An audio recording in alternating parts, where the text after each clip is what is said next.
What's up, guys? It's your girl Elle, and I want to share my beef with the healing industry, the health industry, the coaching industry, the personal development industry, the transformation industry, the spiritual industry, whatever fucking else industry you want to call it.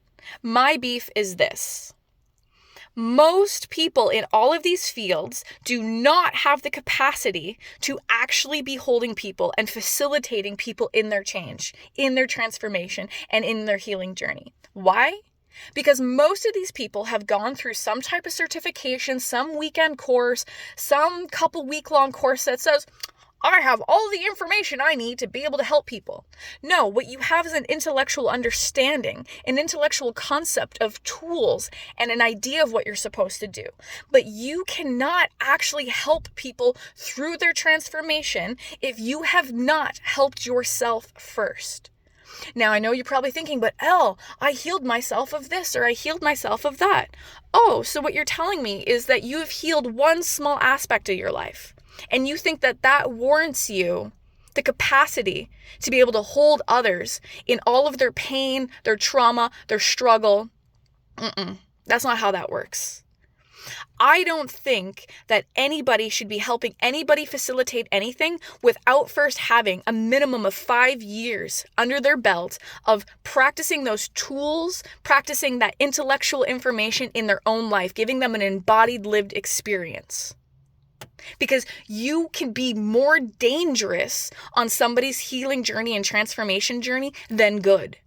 Because most people can't see where you're at on the map. Most people who have not fully helped themselves in all the ways, most people that have not been consistent in their practices, been consistent in the information that they learned in these courses, if you don't have lived embodied experience, you cannot help other people. And I'm going to tell you this right now, that just because you're practicing with clients doesn't actually mean that you're getting the lived embodied experience. What that means is you're getting a lived embodied experience of regurgitating information that you learned and then applying it to people. Real facilitation comes from you being able to hold yourself, go to those depths within yourself to be able to actually facilitate deep transformation on yourself, and in more than just one little thing that you've healed, more than just one little portion of your life. No, the healing journey really requires going in and shifting a whole lot of stuff. And if you haven't actually done that on your own journey, I'm going to tell you right now, you do not have the capacity to heal others. And then I would ask you and invite you to actually look at the reasons why you're doing it. How much of your ego is running the show? How many of you are doing it because you want to make money? How many of you are doing it because you want to show off that you know this cool stuff and you want to have a really cool sounding job, a really cool sounding career? And I get it. It is an innate human desire to want to help each other. There's also that in it too. I'm not discounting that.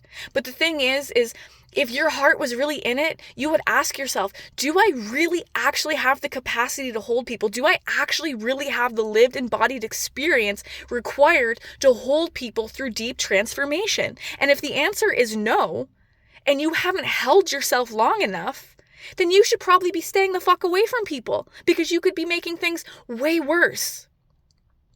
The truth is, you guys, is most people, they wake up, life is this big blissful adventure, they maybe heal a few small things and their whole life is changed, and they go, I want to change other people's lives the way mine was changed.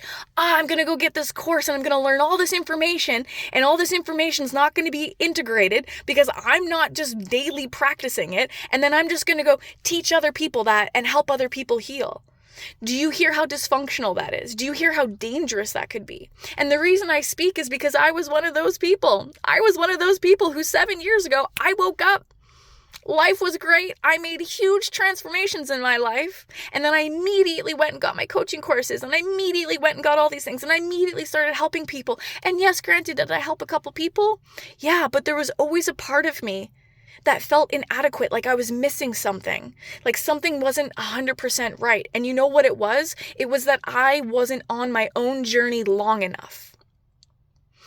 It is so important to take time on your own healing journey for a period of time before you actually go out there and start sharing information, trying to teach others, trying to help others, save others. Because if that's what you're wanting to do, is help others and save others, you might want to check your ego on that one too, because the truth is you don't have the capacity for that. Nobody does. So in order to really be a good facilitator, in order to be able to really facilitate a space where people can go in and have really profound transformation, you need to be able to have had that experience with yourself for an extended period of time. And maybe I argue that maybe a minimum 5 years of being consistent in the things that you have learned, applying them to your own life, watching how that plays out in your own life, becoming an intermediate. I'm not saying you have to be a master, but being intermediate in the field of healing within your own life before even thinking about facilitating for other people. It's taken me 7, almost 8 years before I actually feel like I'm fully confident, because I've been through enough ups and downs. I've had to heal enough different things in my life that I have a whole scope. I have a whole idea and ability to be able to see people on the map, where they're at, so that I can properly facilitate. Because the truth is, I've had to let a lot of my ego go in what I think I know. And the truth is a lot of the things that I learned in all my courses really don't apply in the real world. What needs to be applied is the learned, lived experience. And 90% of people right now in the coaching, health, spiritual, and transformational industry do not have lived experience. They have intellectual knowledge that's not integrated yet. And that's dangerous. So, if you are desiring to receive transformational help from somebody, really ask yourself, are these people a living embodied experience of the things that they're teaching and the things that they say they can offer? Have they been doing it and been on this path long enough to actually have that experience? I don't know. That's something for you to investigate. If you're somebody who's wanting to facilitate and you've only been on your healing journey for a year or two, I'm going to tell you right now, you do not have the capacity to hold people in all of their totality of their transformation. It's just not possible, because you haven't held yourself. You don't have that experience yet. And just because you're practicing with clients does not mean that you're getting experience. You're getting a type of experience, but now a lot of your focus and energy is going on helping other people instead of helping yourself. So, that's my PSA.